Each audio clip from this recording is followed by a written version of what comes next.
ID at Xbox is back for a very special fall edition powered by IGN. A brand new showcase jam-packed with the coolest and most original indie games coming to your favorite Xbox platform. Pay attention! Tune in for brand new looks at never-before-seen games and awesome new content coming to the games you already love. Get ready, because the ID at Xbox Showcase Fall Edition starts right now.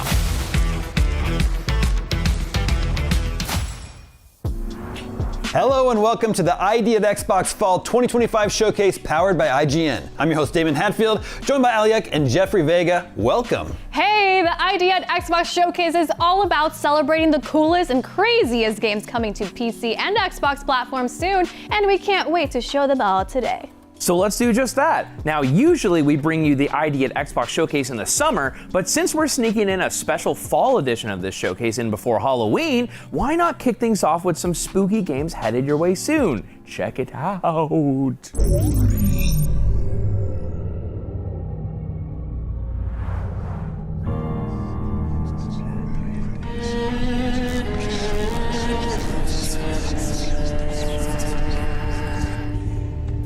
Makasih banyak ya, Pak. Sama-sama, Mbak.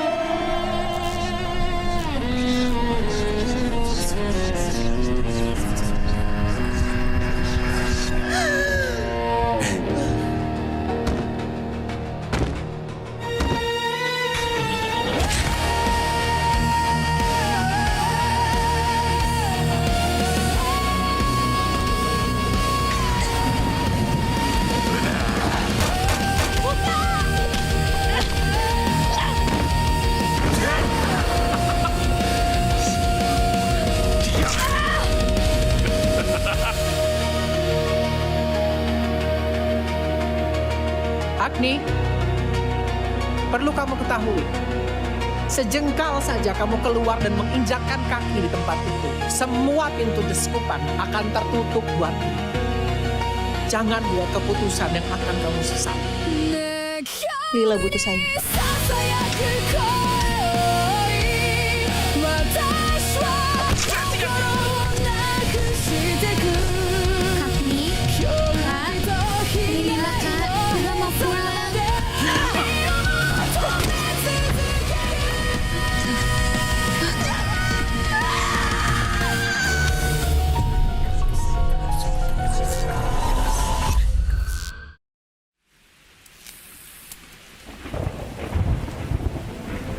Langkahmu menjejak di atas jalan yang tak pantas untuk manusia.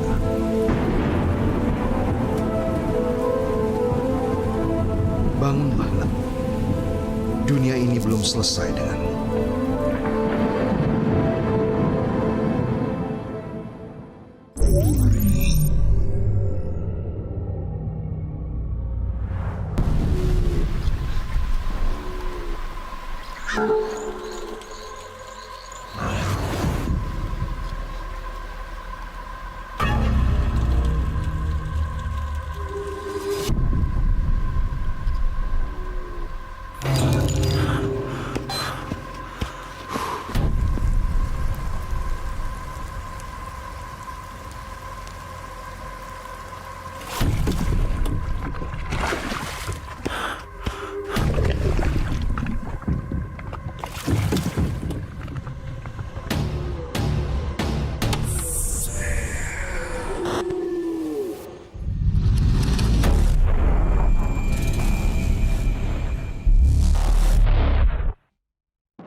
I was wondering when you'd finally find time to pay me a visit.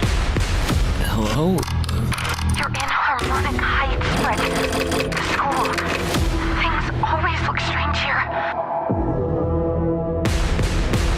Find a way to get out of there.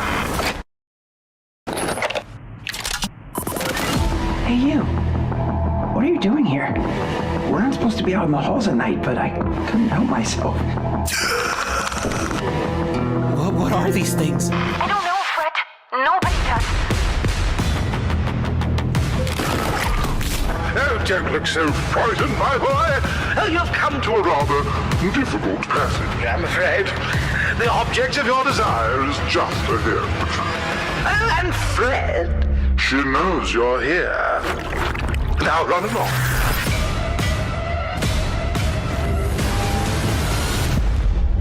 Don't fret, it's a world of mystery. Don't fret, strum along and you will see. Don't fret, doesn't matter what you wanna be. And even though you're gonna die, don't fret.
You're watching the ID at Xbox Fall Showcase powered by IGN. You just saw some truly terrifying indie games that you'll be able to play before you know it. Hopefully it wasn't too scary.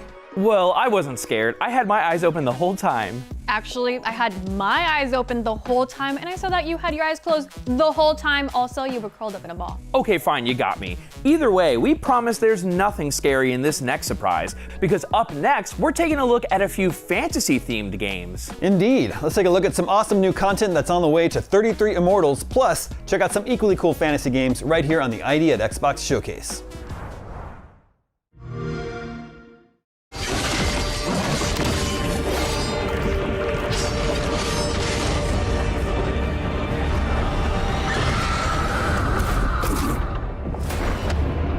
Rise again, my defiant souls, for the tide is about to turn. Wield new additions to your epic arsenal. The glaive of temperance. Thin the enemy ranks. Keep them at bay with powerful, calculated strikes. The crossbows of pride. Mark your prey, then unleash a relentless barrage of bolts. If you crave still greater challenge, choose your burdens, bolster your foes, and reap greater rewards.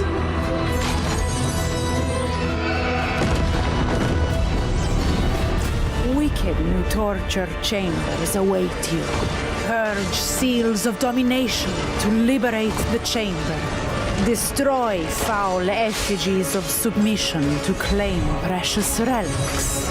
Refresh your attire in Charon's wardrobe. Embrace pride and temperance.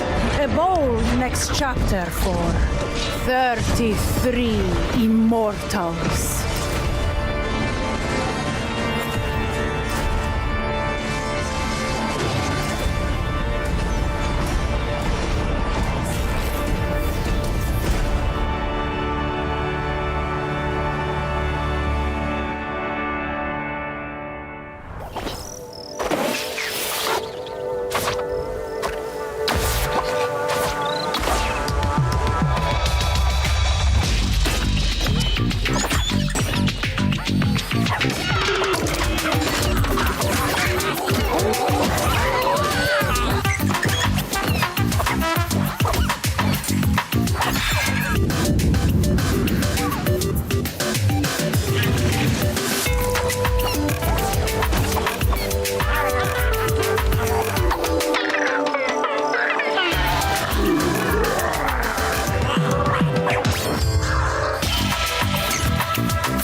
is broken.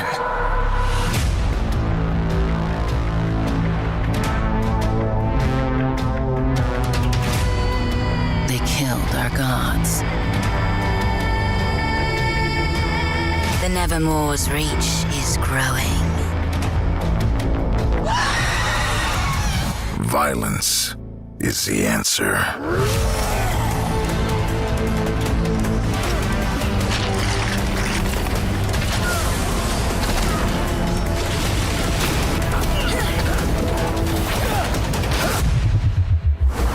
I'll gut you like a fish!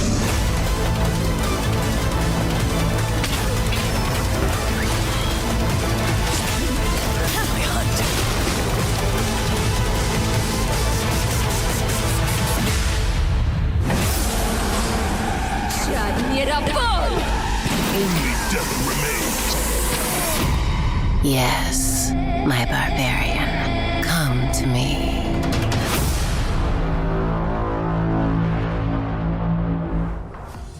You're watching the ID at Xbox Showcase, and we hope you're having as much fun as we are. Coming up next, we have a pair of really cool sci-fi games that you won't want to miss. Let's take a look at Planet of Lana 2 and Aphelion. Check it out.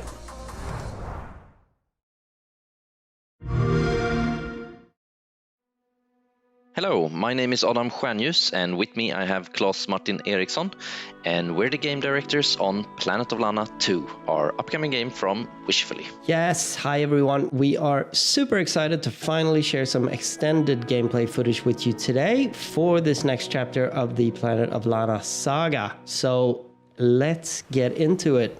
Yes, and we have a lot of new exciting features, but one that we think is really important to keep from the first game is that yes, you can still pet Mui, of course. And there's a lot of new biomes and areas to explore on Novo this time around.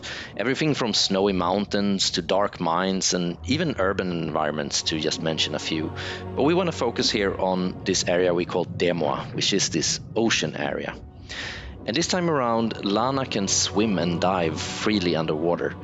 But if you remember from the first game, Mui is not very compatible with water, but luckily you have this strange plant that you can use to transport her as you explore the lush corals and dark depths of this environment. Yes, and of course we are super stoked to reveal that Takeshi Furukawa will be returning as composer. Obviously his beautiful tones that you can hear in the background are such a crucial part of the whole universe and storytelling of Planet of Lana. So we're beyond excited to work with him again on this game. Yes, and there's a lot of new creatures and robots that you'll come across during your adventure. And here you have to use stealth to get past this patrolling electrical shark. In general, Lana is much more agile and capable this time around, both on land and in water. But she's still vulnerable, so the collaboration with Mui is really important.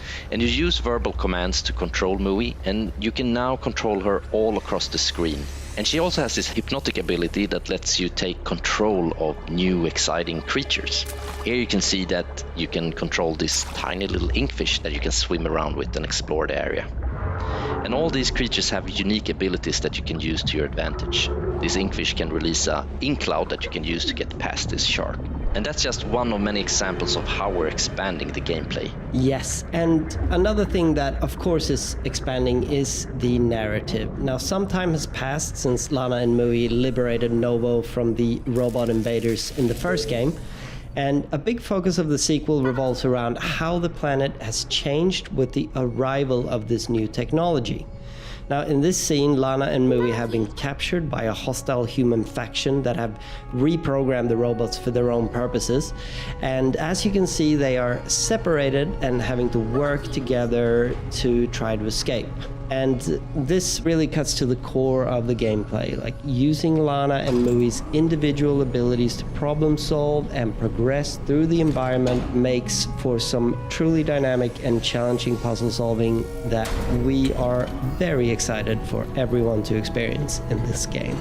Yes, and to summarize, I mean, this sequel is double the length, double the scope, and the team has been working so hard to bring a truly unique experience with more challenging puzzles and an expanded narrative for you to explore, and we're just so excited to show you more from the game. Planet of Lana 2 is coming 2026 on all platforms and on Xbox Game Pass day one.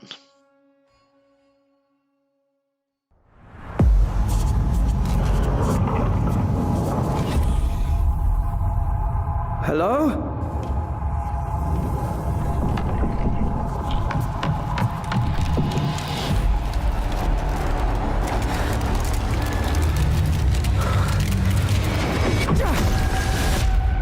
That wasn't in my head. There is something here.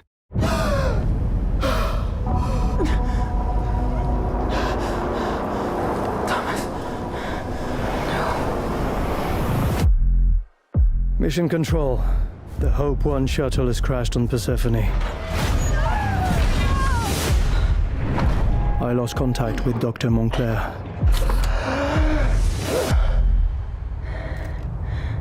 Hang on, Thomas.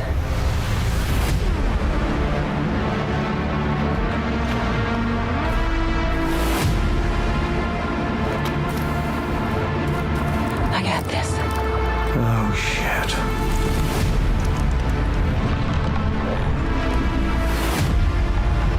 I'm not alone. What the hell? It's stalking me.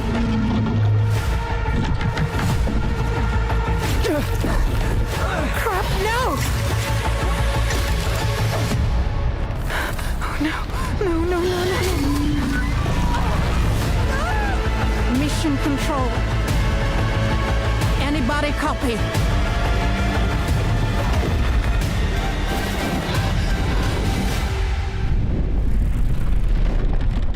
Holy shit. What are you?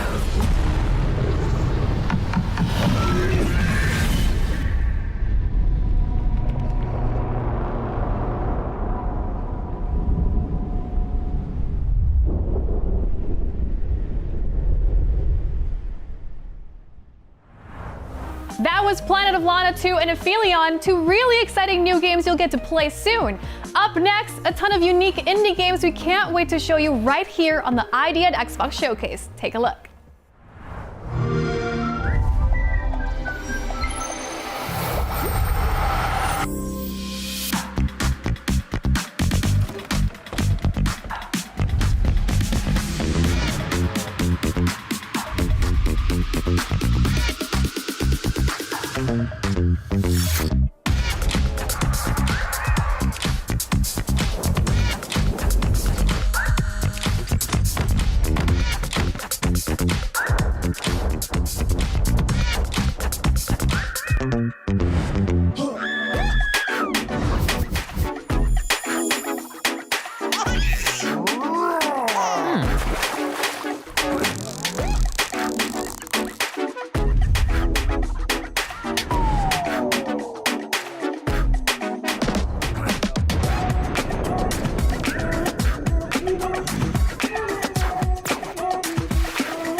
You're watching the ID at Xbox Showcase Fall Edition powered by IGN. We hope you're having an awesome time.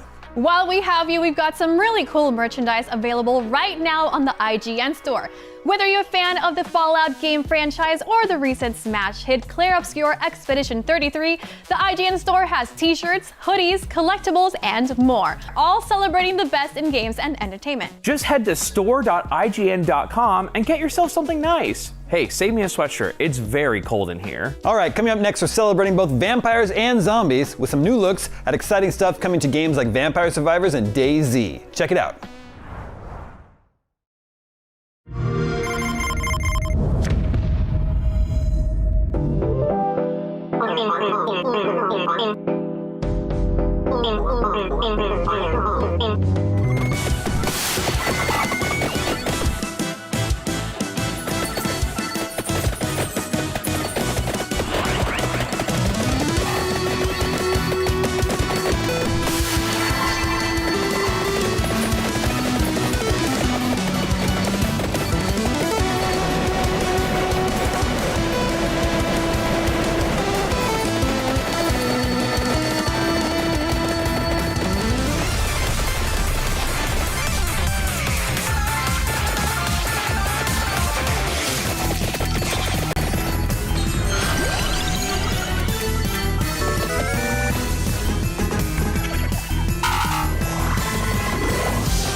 You're watching the Idea at Xbox Fall Showcase brought to you by IGN. Thanks for hanging with us today. Up next, we get a collection of games that involve things like cyberpunk football, superhero combat, and sledding. Maybe someday somebody will make a game that has all of those things. But until then, let's take a look at Super Bowl, Invincible Versus, and Sledding Game. Roll it!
I've calculated our relative strengths, and I'm afraid you won't win this one. Everyone who fights me regrets it sooner or later.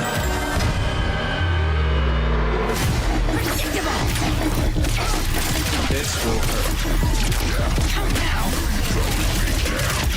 I am here. Incoming. I warned you.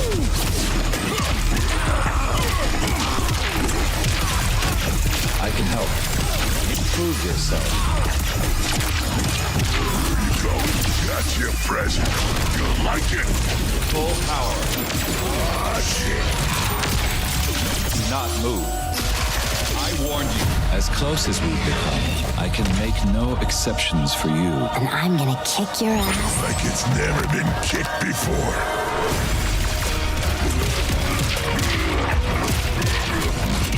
Where you going? I'm just getting started.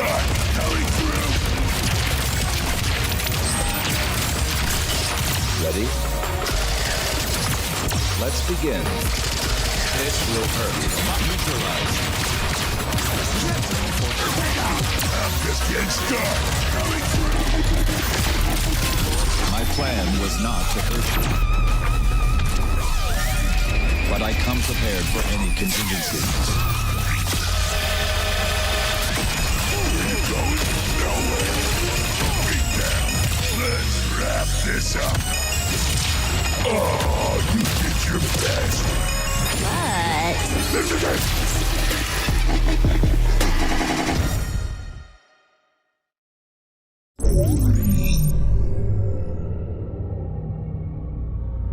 I'm making this game about sledding and hanging out with friends called Sledding Game. It's pretty much exactly what it sounds like. You just sled with your friends. Excuse me.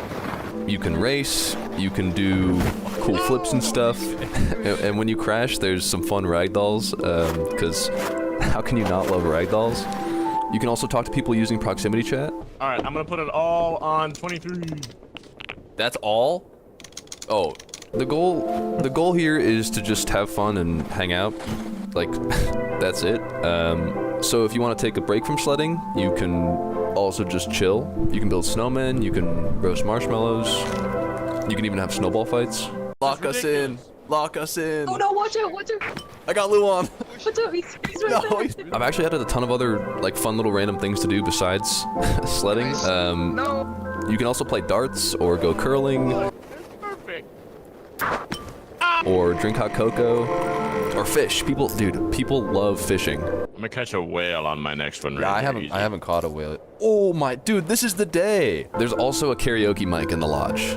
If you want to mess around with that. That's one of my favorite things. Woo! Do you know what is a little green dot on the snow?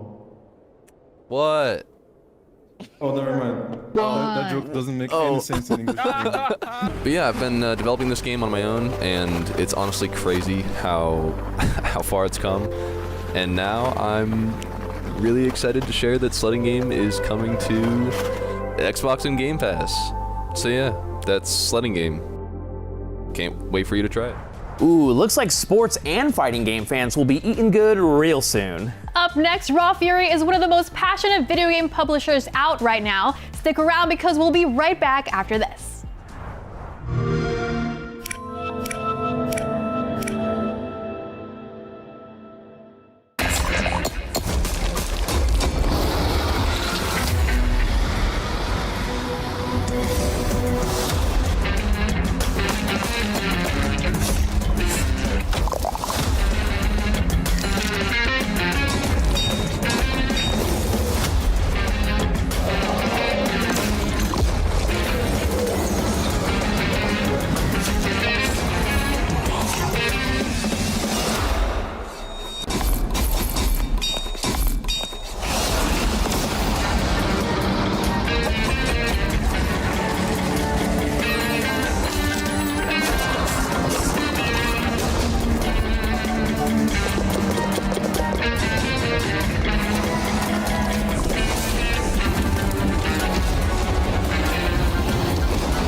You're watching the ID at Xbox Showcase. That was a small sampling of games heading your way, courtesy of the folks at Raw Fury. Up next are some games that are definitely less raw and significantly less furious. Let's take a look at some warm, cuddly, lovely, wholesome games you'll get to cozy up and snuggle with soon.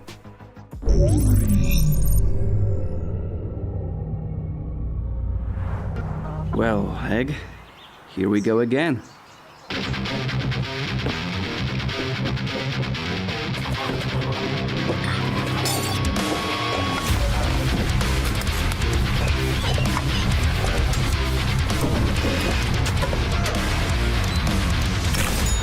Ooh, that was ugly.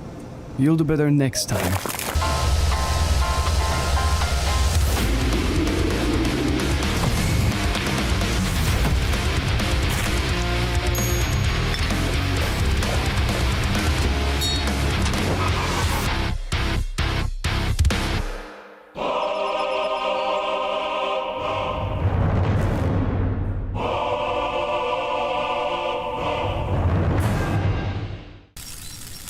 That was tough. Shall we try again?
What is Task Time?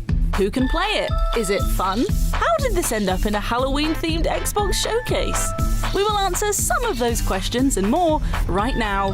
Task Time is a chaotic party game for up to 8 friends. Or, if finding 8 friends proves too tricky, 3 friends, 2 colleagues, 1 confused grandparent, a well-timed Deliveroo driver, and that guy you're friends with on Xbox whose identity you forgot years ago. Are you a distant cousin? Did we meet on Gears? Who are you? Across 6 glorious rounds, the aim of the game is to complete the tasks, finish top of the leaderboard, and subsequently rub it in your Deliveroo driver's face. The tasks aren't always as straightforward as it seems, however, and include such randomly generated gems as hit other players to score points. Everyone plays on a 90s handheld. Keep your A and Z as far apart from each other as possible, but everyone moves like a tank.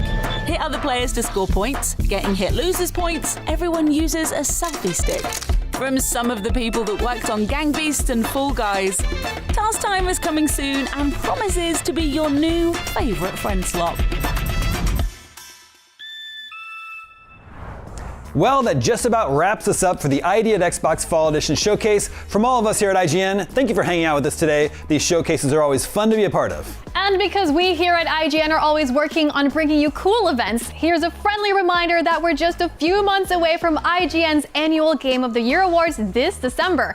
It's a celebration of the best games released in 2025, and it's always a special event, even if we're all forced to argue over which game deserves to win. And coming up early next year is IGN FanFest 2026, a huge showcase of exclusive looks at big games, movies, and TV shows that we know you'll love. But right now, let's close out the ID at Xbox Showcase by bringing in a little bit of outside help. Mouse PI for Hire is the gritty and hilarious first-person game that looks like no video game you've ever seen before. Let's take a look at Mouse PI for Hire. Crooks beware! Detective Pepper's in the house.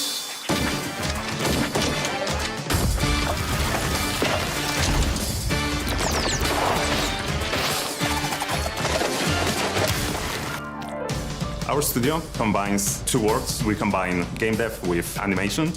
We wanted to make a game that looks like the cartoons that your grandparents probably watched when they were kids. And the rest is history.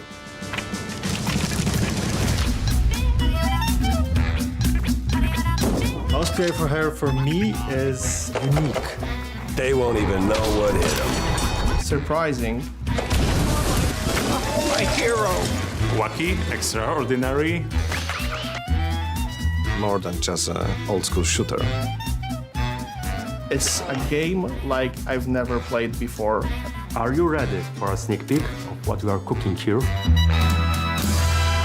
Oh boy, here we go. My name is Maciej Krzemień. I'm the lead producer at Fumi Games. Mouse PI for Hire is an FPS game, but in a very unusual setting of a cartoon. It's in 3D environment, but what's really unique is that everything you see, characters, weapons, it's drawn by hand, frame by frame. Everything you see in the game is handcrafted. So at the beginning, we specialized in short film animations.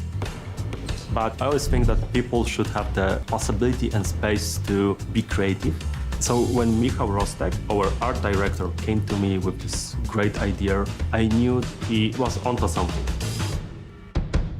Hi, I'm Michał Rostek. I'm the art director and lead animator. For me, this game is a great opportunity to spread with the world my passion about the RoboHouse animation. It is like part of pop culture that resonates with people all around the world. My name is Mateusz, and I'm a lead narrative designer at Fumi Games. What excites me the most about the story of Mouse is just this sheer comedy of it, despite tackling subjects that are quite serious. There's something rotten at the heart of Mouseburg.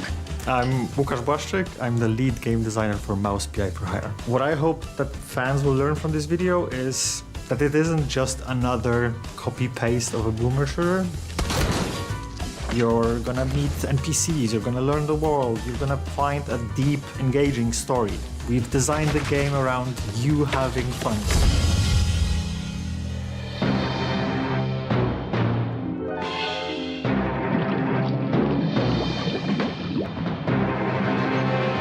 Our main goal with Mouse is that every frame of the game should look like old cartoon film from the 1930s. A clue, a lead. What more could a mouse detective want? So every element of the UI or the weapons, enemies, everything is animated by hand. One of the biggest challenges that we have to overcome is to make sure that every frame of the animation will be as close as possible to 1930s rubber hose style. Rubber hose animation is the style of animation developed in the United States in 1920s, 1930s, and the things that could be the representative of this art style is the bouncing animation. Everything bends, everything stretches and squeezes. It gives us all kinds of different things that, for example, our characters can do with their hands or legs. We're not limited by a realistic art style. So when we consider 2D characters running around a 3D environment, that presents a challenge for designers. So unlike the 3D characters that we can make the one model of the characters and turn him around, we need to make 6 different positions, 6 different angles for each of the characters. So front, front left, side, back side, and back. So when we are going through the 3D environment, we can see the character who is flat and turn him around. And the final result of this is a lot of drawings to do. With 2D, every single change I, as a designer, make to the game balance, that causes an avalanche of changes for the game itself. If I speed up a character, they have to redo animations. The art team loves me. One of the biggest challenges with Mouse PI for Hire was the black and white aesthetic, because usually you will use specific tricks to guide the players through certain locations. You have the well-known yellow paint that shows you where to use what. And we don't have that, because we have a completely black and white game, so you have to guide players through light. We will often use typical black and white on objects that can be moved, will be interactable, while maintaining grayscale and no outlines on objects that you can't interact with. We want to put a life to the world through the animation elements. So on every level there will be something extraordinary and unique to see and to experience.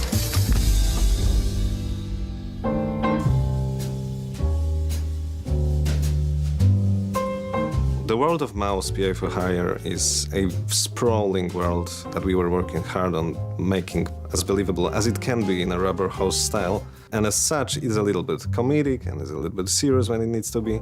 And the city that the game takes place in is called Mouseburg. It has its own unique flavor. It's a cheesy flavor, you might say.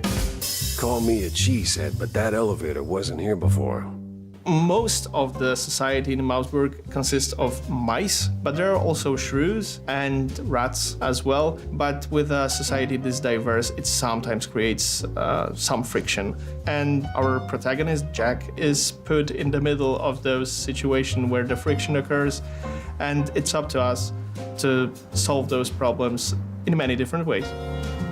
Crooks beware! Detective Pepper's in the house. So Jack Pepper, as the title says, he's a private investigator. He's a war veteran and he has his own scars. He has his way of extracting information and it's not always as graceful as you might expect. Ow! What was that for? Standard procedure. Little sucker punch before questioning never killed anyone. So, as a private investigator, Jack is approached by his clients. And he is tasked with solving 3 different cases. Each of those cases serves a different purpose and adheres to a different trope in general noir theme. Basically, the cases are starting points for each separate storyline that we have. Along the way, on the levels, we find some clues. Sometimes these are notes, sometimes these are physical items. Seems I'm not the only party here. And once we get back to Jack's office, we approach a corkboard. And whenever there is even a feeble connection between those evidences, you just link them with a red line, which in our case is a gray line. And there's a chance that it will open up a way to move the case forward, to open up next level, or open up the conversations with an NPC in the hub zone. The hub is our home, where you start the case, where you end every case. There are 3 main areas in the hub.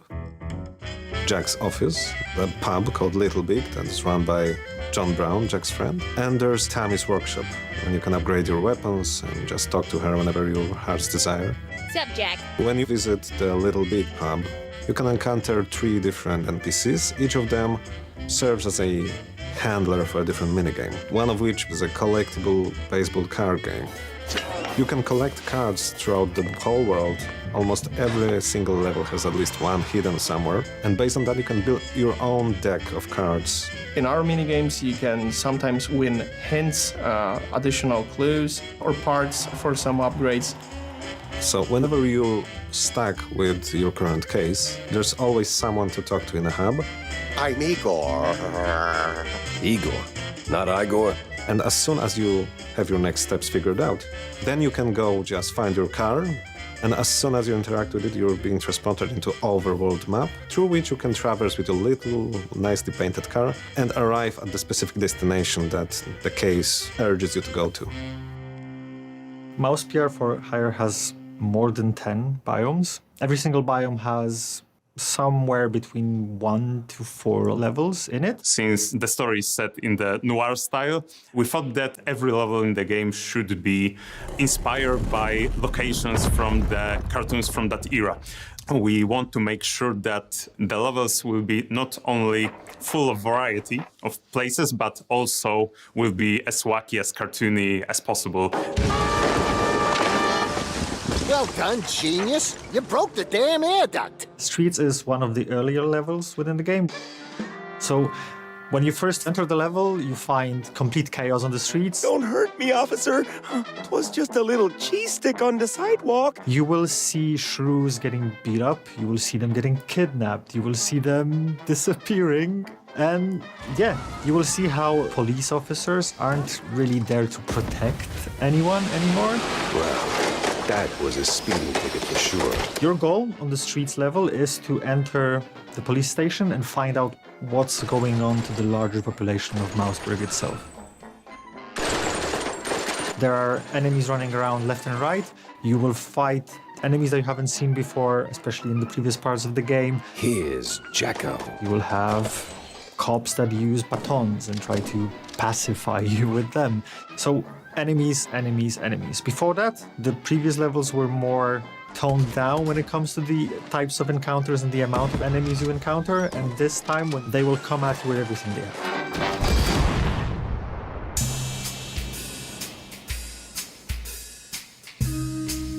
It's pretty difficult to be a one-man army and the single hero who saves the day, even in a cartoon world. So we want the game to be challenging but fair at the same time. Where the hell did those lunatics crawl out from? I'm taking a small amount of specific enemies, like melee enemies, ranged enemies, tank enemies, and those are initially presented to you as the player to deal with, learn how they behave, learn what to expect, and then we add twists, what we call modifiers to them. So a tank that you've encountered previously that charged on you and you learned to dodge it when it's charging might now also enable a force field around itself that you need to figure out how to deal with. And these modifiers keep it fresh while maintaining the feeling of familiarity when it comes to specific enemies. Some of the characters are slim and they're moving faster to us. Some of the characters are bigger and they need to stomp around. We need to have the different approach to the characters because it changes the gameplay. So it's not just the basic type of enemy. You will also encounter bigger enemies, larger enemies, more complex enemies, like one that we've already shown, the Vicatore, or the alligator as it was nicknamed. And you might also encounter my favorite boss enemy, which is the third wife.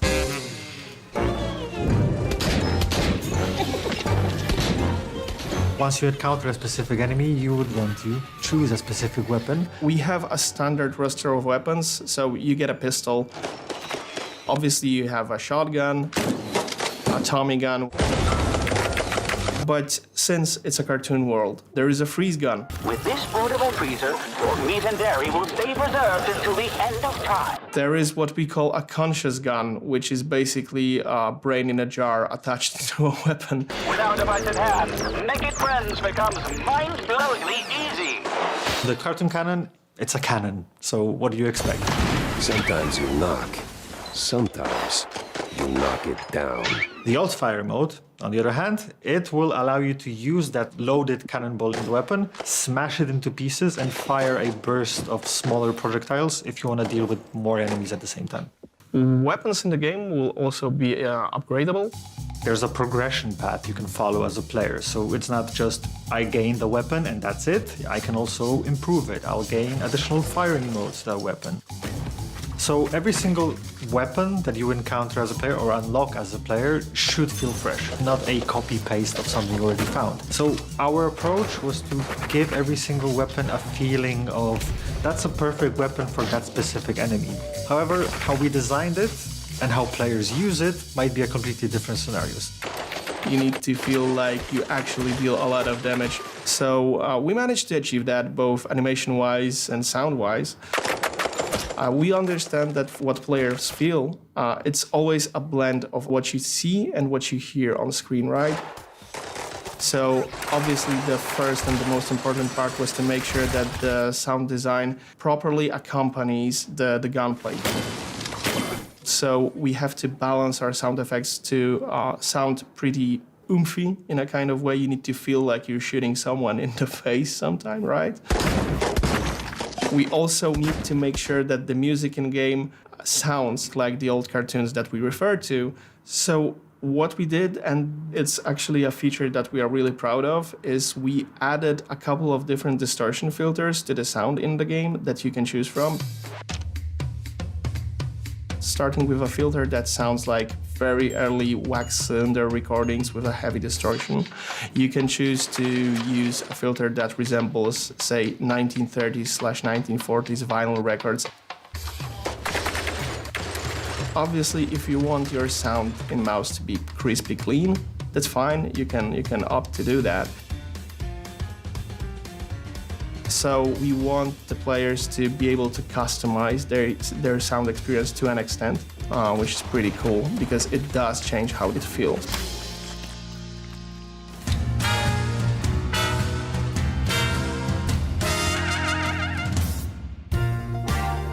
From the beginning, I knew that this game is like no other. It's handcrafted entertainment full of love, made for real people, by real people, which is amazing. We just want to give the players this fascinating world that is outlandish and relatable at the same time. The whole game as a package is exciting because every little detail that we work on across every team just makes something unique. I'm most proud of the team that's building the game and the boundaries that they cross every single week, every single month. I know it sounds cheesy, but we create something that is truly a human experience in a world inhabited by mice. When you are a creator, you always want people to enjoy the work that we do. So it was really outstanding for me that this idea resonates with all variety of people. I can't wait to see how players are enjoying it, what they're doing with the game, and seeing the creative fluids that we've put into the project go beyond that. We showed you a lot today, but there's definitely more where that came from. So now it's time to step out of your office, gather some clues, connect the dots, and save Mouseburg, because right now you're the city's only hope.